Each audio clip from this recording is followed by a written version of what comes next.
Hey guys, welcome back to our channel. In this video, let me share you how to upload contacts to your Gmail account. If you are facing any issues with syncing with the Google Drive means, this is the alternative steps you can try it out. So firstly, for that, open contacts application in your Android smartphone. Now in the application, click on organize. If your contacts already synced with your Google account means, you can see that. In case if you want to sync that also, you can directly sync using this Google Contact Sync option. But if you want a contacts as a file means, just go down. Now here is the option export to file. Click on this. Now you will get a option like contacts.vcf.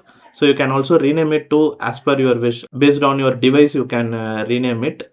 Click on save.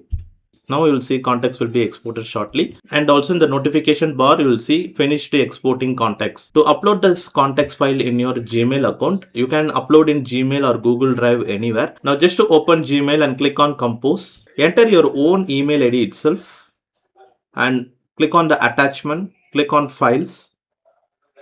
Now select the contacts and just send. So you can also change the subject to my contacts like that. Now in the inbox itself, you can able to see the contacts.vcf. So whenever you log into a Gmail account, you can easily download this. And one more easy way is that just download it to your Google Drive. And also here is a Google Drive option. You can just click to upload to your Google Drive. Now the contacts file uploaded to your Google Drive. Now after uploaded these things, if you are signing into your new device means, in the new device, just to open contacts application. Now similarly in the organize settings, click on import from file. Now here select your Google account. Now in the Google account, you can able to see that contacts that file. Just select that all the contacts you are exported previously imported to your new device easily. Well, now in this way you can easily upload your contacts to Gmail or Google Drive, and you can again import the contacts to your new device easily. So this is a hassle-free method. And well, that's it about this video guys, and hopefully if you like this video, hit the like, subscribe.